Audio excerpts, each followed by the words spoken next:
बिस्मिल्लाहिर्रहमानिर्रहीम, अस्सलामु अलैकुम। मैं हूं करामत मुगल और मेरे साथ हैं ईसा नकवी। नकवी साहब, रिचर्ड ग्रेनेल के ट्वीट्स आए तो पूरे मुल्क में उस पर बहस शुरू होगी। उसके बाद इंटरव्यू आया और मेन स्ट्रीम मीडिया की पूरी तवज्जो उस तरफ चलेगी। अब खबरें ये आ रही हैं कि ना उनके ट्वीट्स और ना उनके इंटरव्यूज़ के मेन स्ट्रीम मीडिया पर चर्चे किए जाए। ये डर कौन गया है? देखिए, डरने का तो मैं आपको बताता हूँ, बल्कि बड़े अच्छे तरीके से समझाता हूँ। लेकिन एक बड़ा फेमस गेम शो है, कौन बनेगा करोड़पति। जी, वो देखा है ना? जी जी, आई एम श्योर के सारे लोगों ने, यानी कि उसके क्लिप्स तो हर किसी ने देखे होंगे। सही। जो भी सोशल मीडिया पर बैठा है, जो फेसबुक इस्तेमाल करता है, जो ट्विटर इस्तेमाल करता है, इंस्टाग्राम, टिकटॉक वगैरह वगैरह, तो उसके कुछ क्लिप्स आपके सामने आ जाते हैं। तो वो जो गेम शो है ना, उसमें जो बंदा हॉट सीट पे बैठा होता है, यानी कि जो गेम खेल रहा है, जो सवालों के जवाब दे रहा है, उसके पास अमूमन हमने देखा है कि कुछ लाइफ लाइन्स होती हैं। जी, ऐसा नहीं है कि आप आए, आपने पहला ही सवाल ऐसा आया आपके सामने कि जिसमें पता नहीं कोई, यानी शायद मेरा ख्याल है, मैंने तो इतना फॉलो नहीं किया, मुश्किल तरीन सवाल कि कोई बहुत आगाज में भी एलिमिनेट हुआ हो, लेकिन शुरू में थोड़ा सा आपके पास ऑप्शंस होते हैं। जी, और लाइफ लाइन्स होती हैं आगे चल के भी आपके पास, कि आपके पास लाइफ लाइन्स हैं। तो बड़ी फेमस लाइफ लाइन्स हैं कुछ। जी, वो लाइफ लाइन्स में एक है 50-50, जी, एक है ऑडियंस पोल, जी, एक है फ्लिप द क्वेश्चन, जी, और एक है कॉल अ फ्रेंड। जी। तो मुख्तलिफ लाइफ लाइन्स हैं जिनके जरिए आप गेम में अपनी शमूलियत को बरकरार रखते हैं। सही। आपको पता है कि यार अच्छा ठीक है यार, अभी सवाल का जवाब नहीं आ रहा, इसको 50-50 करा लेते हैं। मल्टीपल चॉइस क्वेश्चन है, 4 नीचे आंसर्स आए हुए हैं, 2 आंसर्स ही गायब हो जाएंगे और 2 बच जाएंगे, फिर उनमें से ज़रा चूज़ करना आसान हो जाएगा। सही। या फिर आप कहते हैं फ्लिप द क्वेश्चन, कि ये सवाल ही छोड़ो भाई, मेरी जान छोड़ो, इस सवाल से एक और सवाल कर लें मेरे से। सही। ये भी होता है। फिर होता है ऑडियंस पोल, कि अवाम जो है वो नीचे बैठ के बताए कि यार नहीं हो। तो जाहिर है कि लोग खुद भी किसी न किसी के इल्म में होता है, तो वो फिर कहते हैं नहीं फलां आंसर है, तो फिर भी आंसर फाइनली आपने देना होता है। फिर आखिर में ये होता है कि कॉल अ फ्रेंड, जी, कि आपका कोई ज़हीन, अक्लमंद, फतीन, ताकतवर कोई दोस्त बैठा होता है, आप उसे फ़ोन करके कहते हैं भाई ये सवाल आया है, इसका जवाब दे दे। तो वो इस किस्म का है। वो कितना रियल होता है, कितना ये रियलिटी शो है या ये प्लान्ड होता है, ये तो मेरे इल्म में नहीं है। रियलिटी होता होगा, जाहिर है, क्रेडिबिलिटी इसी वजह से जब ये लोगों का इतना इंटरेस्ट होता है। तो अभी जो हुकूमत है ना, मैं आपको on the basis of information और आफ्टर मल्टीपल मीटिंग्स गवर्नमेंट के लोगों के साथ, मुस्लिम लीग नून के लोगों के साथ, के हालात शायद उतने ना बिगड़े हों, लेकिन मैं आपको बड़े वसूख से कह रहा हूँ कि उनकी जो बॉडी लैंग्वेज है वो अब हमें एक और कहानी सुना रही है। सही। हुकूमत बाज़ाब्ता तौर पर अब आपको पैनिक में नज़र आती है। सही। हुकूमत की अहम शख्सियात जो हैं वो वसवसों में घिरी हुई नज़र आती हैं। और उसकी वजह क्या है? जो लाइफ लाइन्स हैं हुकूमत की, मुस्लिम लीग नून की लाइफ लाइन्स, उनका आप अगर आलम देख लें तो उनके पास जो 50-50 की लाइफ लाइन है, उसके बाद भी सवाल तो इमरान खान के नाम पे खड़ा है। सही। और इमरान खान इतना सख्त सवाल है, इतना आउट ऑफ सिलेबस सवाल है कि जिसकी तैयारी किसी ने भी नहीं की थी, मीडिया ने भी नहीं की थी, हम लोगों ने भी नहीं की थी। सबके अपने अपने अंदाजे थे। किसी का था यार अच्छा ठीक है, वो जेल में गया, वो 1 महीना, वो कहता वो नहीं यार 2 महीने, वो कहता था 3 महीने। तो ये जो 50-50 वाला मामला है ना, ये काम नहीं कर रहा। एक लाइफ लाइन ख़त्म हो गई। उसके बाद है ऑडियंस पोल। ऑडियंस पोल हो गया था 8 फरवरी को। जी, 8 फरवरी के ऑडियंस पोल में, और वो जो 50-50 वाली लाइफ लाइन भी है ना, वो यहाँ पर मसला इनका और पीटीआई का जो है ना, वो 80-20 का है। अब 80-20 का मामला जो है वो 50-50 वाले पे बैठता नहीं है। सही। फिर आज आपका जो ऑडियंस पोल है, वो तो 8 फरवरी को हो गया था ऑडियंस पोल। उसका नतीजा क्या निकला था? आवाम भी आपके साथ नहीं है। एक और लाइफ लाइन आपकी ख़त्म होगी कि अगर आपके ऊपर प्रेशर आ रहा है, वो चाहे रिचर्ड ग्रेनेल है, चाहे वो अमेरिकन एडमिनिस्ट्रेशन, अपकमिंग एडमिनिस्ट्रेशन है, उसकी कहानी है, तो उसके लिए भी आपके पास पब्लिक की स्ट्रेंथ, एक आपके पास मोरल अथॉरिटी, वो आपको चाहिए। सही। फिर आपके पास आ जाता है फ्लिप द क्वेश्चन। अगर आप क्वेश्चन को उल्टा करेंगे, छोड़ देंगे, स्किप करेंगे, अगला क्वेश्चन उससे सख्त होगा। हाँ, बिल्कुल यही है। इसी मौजूदा पॉलिटिकल सिनेरियो में आखिरी लाइफ लाइन है मुस्लिम लीग नून के पास, कॉल अ फ्रेंड। वो है कॉल अ फ्रेंड।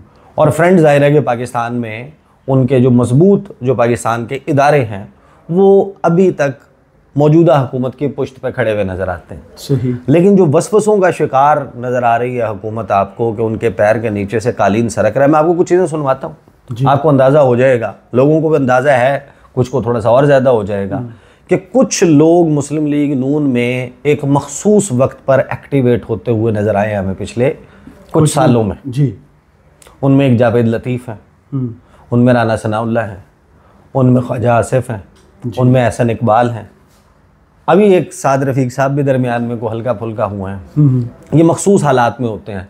और वो जो वज़ीर बराए सहूलत कारी हैं जावेद लतीफ़ साहब, जावेद लतीफ़ साहब जब भी गुफ्तगू करते हैं ना, देखें वो इदारों को जब जहाँ ब्लैकमेल करने की बारी आती है मियां मोहम्मद नवाज शरीफ उनको लॉन्च करते हैं। सही। तो अगर आप जावेद लतीफ़ की गुफ्तगू को कीनली क्लोजली फॉलो करें तो आपको अंदाज़ा हो जाएगा कि हुकूमत और ख़ास तौर पर मियां मोहम्मद नवाज शरीफ इन कहानियों के साथ कि हम मज़ाकरात कर रहे हैं, इन कहानियों के साथ कि हम इस मामले का सियासी हल चाहते हैं, इन कहानियों और इन दावों के साथ कि मियां मोहम्मद नवाज शरीफ दिल से इमरान खान के हामी हैं, वो एक चलवाई गई है ना, एक शुरली छोड़ी गई है। तो अगर मियां मोहम्मद नवाज शरीफ उस चीज़ के हामी हैं और मियां मोहम्मद नवाज शरीफ ये समझते हैं कि ये मामला इसका सियासी हल है, तो जब हम जावेद लतीफ़ की गुफ्तगू है फिर उसको किसके खाते में डालेंगे? सही। तो आखिरी जो कॉल फ्रेंड वाला मामला है ना, वो एक बारीक धागे के साथ लटकती हुई लाइफ लाइन है।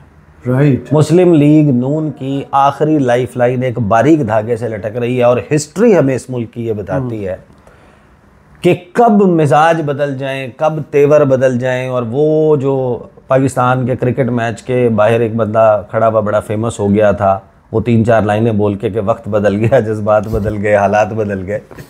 तो वो वक्त कब बदल जाए, हालात और जज्बात कब बदल जाएं, जो इंटरनेशनल दबाव है उसको मैं तो ज़ाती तौर पर ये समझता हूँ कि मुल्क के तौर पर सस्टेन करना चाहिए। सही। लेकिन ये है ख्वाहिश, ख्वाहिश हकीकत नहीं होती। हकीकत ये है कि जब दबाव आता है उस दबाव को हम सस्टेन करते हैं, किसी हद तक सस्टेन करते हैं, लेकिन कहीं ना कहीं जाकर जो जायज़ मामलात होते हैं उनके ऊपर आपको गिव अप करना पड़ता है, फोरगो करना पड़ता है।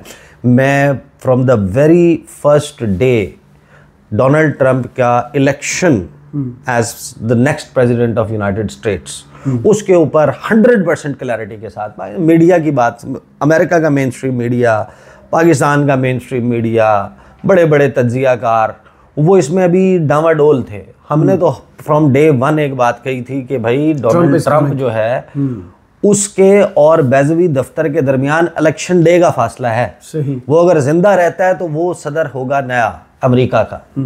मिस कैलकुलेशन तो हुकूमत ने की है फ्रॉम डे 1। आप याद करें कि जिस वक्त डोनाल्ड ट्रंप का आउस्टर हुआ है, अभी ही was still the president of the United States जी। यानी नवंबर की 3 तारीख को इलेक्शन था, 3-4 नवंबर को था गालिबन, या व्हाटएवर 2021 में हुआ इलेक्शन, 2020 में, सॉरी 2020 के नवंबर की पहले हफ्ते में, पहले मंगल को जो इलेक्शन हुआ था, उसके फौरन बाद तो जाहिर है कि वो दफ्तर तो नहीं छोड़ गया था, दफ्तर तो वो 20 जनवरी तक था। सही। 20 जनवरी तक मुस्लिम लीग नून डोनाल्ड ट्रंप के खिलाफ कैंपेन लॉन्च कर चुकी थी। क्या कैलकुलेशन थी कि अब दोबारा नहीं आएगा, नहीं? कि ये उनकी एजेंसीज के, डीप स्टेट के, अमेरिकन एस्टेब्लिशमेंट के उस गलत वाले पन्ने पे जा चुका है, सेम पेज से हट चुका है। तो अब इसका कोई फ्यूचर नहीं है, अब ये वापस नहीं आएगा। तो आपने तो फातिहा पढ़ लिया, आपने उसको मातूब करना शुरू कर दिया, इमरान खान को का कज़न भी करार दे दिया, इमरान खान के साथ कंपैरिजन भी ये सब कुछ करते रहे, ऑल अलोंग कैंपेन चलाते आए। अब भी ये जो इसका इलेक्शन हुआ है, इस इलेक्शन के उसके जीत जाने के बाद भी हुकूमत से मामला मिसकैलकुलेट हुआ है। सही। इनको ये लगा था कि जनाब हम ये कोई मामला और चल रहा है, डिप्लोमेसी की नज़ाकतें और होती हैं। ये जो 15 दिसंबर के बाद हुकूमत ने कैंपेन लॉन्च की, पहले कैंपेन के हिस्से में पहले भी बात कर चुका हूँ। कैंपेन के हिस्से क्या थे? पहला हिस्सा ये था कि भाई ये तो नकली बंदा है, ये रिचर्ड ग्रेनल है ही नहीं। सही। ये ट्वीट्स उसके नहीं है, ये ट्वीट्स तो पीटीआई का कोई बंदा कर रहा है, कोई लाला मूसा जेलम खारिया में बैठा हुआ। साजिद तारे ने कहा था कि लोन वो ट्वीट्स थी भी वैसी लगता था पीटीआई का बंदा ही कर रहा है, कि कोई पीटीआई का बंदा ही फेक अकाउंट से कर रहा है। लेकिन हमें तो फ्रॉम डे 1 जो उसको लोग फॉलो कर रहे थे उस अकाउंट को, यानी पाकिस्तानी नहीं जी, अमेरिकन, कांग्रेसमैन, सेनेटर, कितना कुछ कर रहे तो वो लोग कर रहे थे, तो हमें तो अंदाजा था। दूसरा इनका हरबा क्या था, इन्होंने कहा कि नहीं यार इसका तो डोमेन ही नहीं है, सही। वो अंग्रेजी में कहा था ना कि वेनेजुएला के लिए और नॉर्थ कोरिया के इंक्लूडिंग समेत दुनिया के हॉटेस्ट स्पॉट्स के लिए जो है वो मंदूब है। वो दूसरा भी वो हो गया। तीसरा उन्होंने कहा कि जनाब ये पैसे खाता है। वो तो एंड ही है। एक उसकी जो है वो सेक्सुअल ओरिएंटेशन के ऊपर भी कैंपेन चला दी गई। फिर ये कहा कि जनाब ये तो पैसे खा के ये सब कुछ, फिर इररिलेवेंट है वो अब रट लगाई हुई। उसका नतीजा क्या हुआ कि उसने आपकी एम्बेसी को बराह रास्त टैग करके, IMF को टैग करके, साथ में USAID को टैग करके पाकिस्तान की इमदाद और पाकिस्तान का IMF प्रोग्राम बंद कराने की धमकी दे दी। रिव्यू करने की। नजरसानी का क्या मतलब होता है? एक चीज़ आपकी चल रही है, आपको एक चीज़ दस्तयाब है और मैं कहूँगा कि मैं इसको रिव्यू करना चाहता हूँ। रिव्यू का मतलब ये नहीं है कि मैं जब आपको गुस्से में आकर ये बात कह रहा हूँ तो मैं आपके फॉर एग्जांपल आपको 10,000 रुपये कहीं से उजरत मिलती है तो मैं कहूँगा मैं आप पे गुस्से में आता हूँ, मैं कहता हूँ यार इसको दोबारा देखने की ज़रूरत है कि तुम 10,000 डिज़र्व करते हो कि नहीं करते। तो उसका ये मतलब नहीं है कि तुम 20,000 डिज़र्व करते हो फिर मैं वो 10,000 भी खींचने वाला हूँ। इसका ये मतलब होता है। तो इस तमाम पैनिक में ये जो मुज़ाकराती अमल और ये सारा कुछ शुरू हुआ है ना, इसमें हुकूमत की बॉडी लैंग्वेज इस वक्त शेकन, बिल्कुल तबाह बर्बाद नजर आते हैं। उनको लग रहा है कि उनके पैर के नीचे से ज़मीन खिसक रही है, कालीन कोई खींच रहा है। ये प्रोटोकॉल, ये सारी चीज़ें जाती हुई नज़र आ रही हैं। वो अडियाला जेल के मंजर उनके सामने घूम रहे हैं इस वक्त। राना सनाउल्लाह की बातों में आपको इसका इजहार मिलता है। ये कोई मामूली बात नहीं है। अब मैं आपको कुछ चीज़ें सुनवा देता हूँ।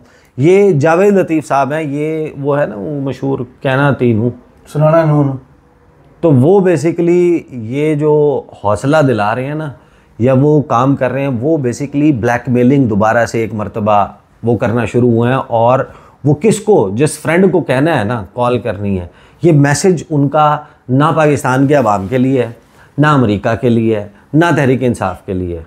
ये मियाँ जावेद लतीफ़, स्पोक्स पर्सन ऑफ मियाँ मोहम्मद नवाज शरीफ, वो नवाज शरीफ जिसके बारे में अभी एक प्रोपेगेंडा चल रहा है कि वो बड़े नरम दिल इंसान हैं और वो जनाब सियासी हल चाहते हैं और इस्तेहकाम चाहते हैं और फलां चाहते हैं, तो अपने लिए अब कोई ऑप्शन वो तर्जुमान साहब जो हैं वो कहते क्या है, ज़रा सुने।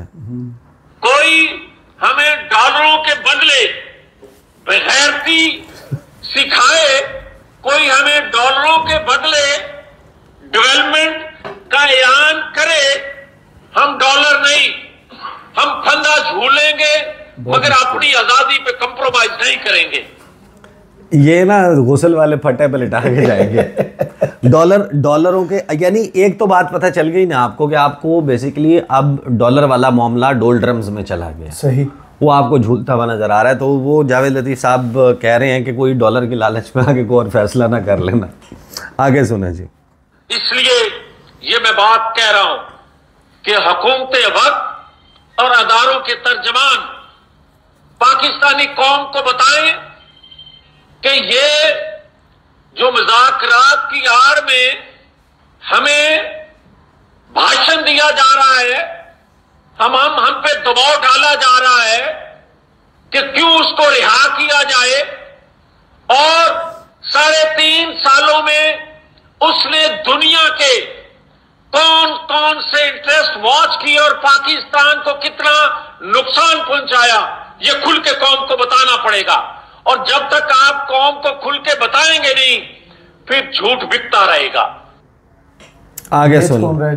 आगे सुन लें ताकि फिर भाई आपको मुझे तहफ़्फ़ुज़ात आईनी अदारों से रहते, उन पे बैठे लोगों से, चंद लोगों से, उनकी पॉलिसियों से इख्तिलाफ रहता है, मगर हम ये किसी तौर कबूल नहीं कर सकते कि हमारी आजादी पे हाथ डले, हमें कोई डिक्टेट करे, हमें कोई जबरदस्ती ये कहे कि फलां को छोड़ दो और फलां को रिहा कर दो।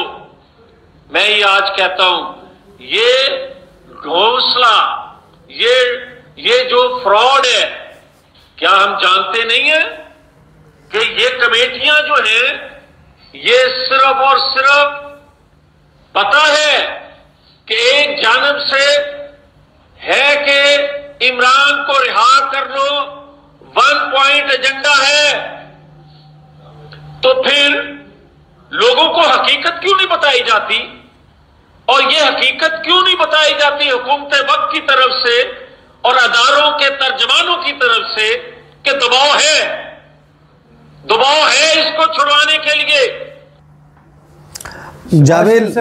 जावेद लतीफ़ साहब जो हैं, उनकी गुफ्तगू का जो सबसे आसान खुलासा है, या टू समराइज इट, वो ये कह रहे हैं कि रावी चैन ही चैन नहीं लिख रहा। रावी ने जो है वो इनकी जो है वो आंखों की नींद, दिल का सुकून, करार वो छीनने की जो है ना उठानी हुई है। इस वक्त रावी जो है वो उसमें तलातुम बरपा है और सूरत हाल बड़ी ख़राब है।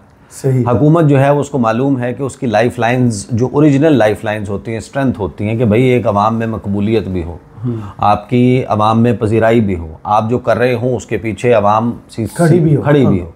अभी आप देख लें कि इस सारे मामले में बड़ी यानी कि ये शर्मिंदगी की बात है, फ्रैंकली स्पीकिंग, कि एक किसी और मुल्क से, हज़ारों किलोमीटर दूर मुल्क से पाकिस्तान की हुकूमत या रियासत के ख़िलाफ़ कोई बयान आता है, उसको पाकिस्तान के अवाम अप्रिशिएट कर रहे हैं। और पहली दफ़ा कैन यू इमेजिन कि हमने लूज़ क्या किया, क्या खोया आपने? हमने सिर्फ अवाम खोया। आपने खो ये दिया है कि कोई बंदा राइटली और रॉन्गली, भाई अगर रॉन्गली भी कोई करेगा जब आपके मुल्क के मुतल्लिक करेगा तो आप तो उसके खिलाफ खड़े होंगे, लेकिन यहाँ पर सूरत हाल ये है कि आप उस नहज पर पहुँच चुके हैं। वो 8-9 फरवरी की रात का असल मामला है ना। आपके पास तो बड़ा आसान रास्ता था। सही। मियाँ मोहम्मद नवाज शरीफ और ये जो इनकी सारी कहानी सुना रहे हैं, ये बुनियादी गलती जो मेन गलती दुरुस्त करने का वक्त था, उस वक्त को आपने गंवा दिया। वो शहबाज शरीफ की ड्यूटी वो ना लगाते कि जाके लोगों से मिलो, हुकूमत बनाओ, बल्कि वो कहते हैं कि जिनका मैंडेट है उनको मैंडेट। हाँ, तो हुकूमत बेसिकली देखें, अब ये जो डेडलाइन है ये बड़ा मैटर करती है, और रिचर्ड ग्रेनल के ऊपर पाबंदी लगना कि उसके ऊपर बात ना की जाए, वो इस वजह से नहीं है कि आपने रिचर्ड ग्रेनल के ऊपर पाबंदी लगा के कोई कबूतर जो है वो अपनी आंखें बंद कर लेगा तो बिल्ली गायब हो जाएगी। असल मसला ये है कि इस सारे मामले में वो बंदा डेली बेसिस के ऊपर पाकिस्तानी मीडिया की या तो उसको कोई रिपोर्ट ट्रांसलेट करके दे रहा है, या उसको टैग कर रहा है, या उसको बता रहा है, वो हर चीज़ का पर्सनली रिस्पॉन्ड कर रहा है। सही। तो एक बेसिकली सीज़ फायर करने की मेरा ख्याल है कि कोशिश है हुकूमत की तरफ से कि भाई अब अगर आपसे सवाल होगा, दोनों तरफ से आपके लिए मुश्किल सूरत हाल है। अगर आपसे रिचर्ड ग्रेनल के मुतल्लिक सवाल हो कि वो आपके मुतल्लिक ये कह रहा है, आपके मुतल्लिक ये कह रहा है, आपकी हुकूमत के मुतल्लिक ये कर रहा है, इमरान खान के मुतल्लिक, अगर आप उसके ख़िलाफ़ बयान नहीं देंगे तो आपकी कमज़ोरी, आपको लोग कहेंगे कि यार ये बुज़दिल डरपोक डर गए। आपके फॉरेन ऑफिस को जवाब देना चाहिए, फॉरेन मिनिस्टर को देना चाहिए, डिफेंस मिनिस्टर, या फिर वज़ीर आज़म को खुद जवाब देना चाहिए। तो अब वो जवाब अगर आप देंगे, उसके नतीजे में वो आगे से रिचर्ड ग्रेनल जो है वो चढ़ दौड़ता है, वो ऊपर से ट्वीटिंग करना शुरू कर देता है, और आप उसको एंटेगनाइज कर रहे हैं। आप आने से पहले, एडमिनिस्ट्रेशन के आने से पहले तो वक्त बड़ा कम है। सही। ये 2 जनवरी मुज़ाकरात का अगला स्टेप, उसके बाद जो डेडलाइन है, और डेडलाइन है आपकी 31 जनवरी। क्या इमरान खान ने कहा कि इसको कंक्लूड करें 31 जनवरी से पहले मैं आपको ये बता रहा हूँ कि ये डेडलाइन ना कि 31 जनवरी तो इमरान खान की है, हुकूमत की डेडलाइन 20 जनवरी है। सही। हुकूमत की डेडलाइन 20 जनवरी, और 20 जनवरी से पहले अगर इस मामले को किसी नुक्कर नहीं लगाते तो सूरत हाल तो जूं की तूं बरकरार है। इस दौरान कोई मौजज़ा हो जाए, कोई बहुत बड़ा आप यानी कि जैसे कहते हैं कि डिप्लोमेटिक कू कर लेते हैं, आप एक बहुत बड़ा जो है वो पुल ऑफ कर लेते हैं, बड़ी सक्सेस कि आप उसको भी राज़ी करने में कामयाब हो जाते हैं। डोनाल्ड ट्रंप के साथ भी कोई चीज़ें ऐसे मामला तय कर लेते हैं, उसके इनर और आउटर सर्कल को आप जो है वो उसको अप्रोच कर लेते हैं, अपने लिए चीज़ें कूल डाउन करवा लेते हैं। अदरवाइज़ उसके ऊपर जो बहस है, बॉल पॉइंट भी गिर गई, उसके ऊपर जो बहस है वो बहस करके बहस रोक के इस मामले से जो है वो नज़रें नहीं हटाई जा सकती। सही। लेकिन हुकूमत पैनिक्ड है, हुकूमत को ये अंदाज़ा हो रहा है कि आखिरी लाइफ लाइन हमारे पास अभी जो है, जिस दिन ये लाइफ लाइन ख़त्म हुई तो नेक्स्ट स्टॉप अडियाला। सही। बहुत शुक्रिया ईसा नकवी, आपके तजिए का। कमेंट्स बॉक्स में ज़रूर बताइएगा ये वीडियो आपको कैसी लगी। इजाज़त दीजिए, अल्लाह हाफ़िज़।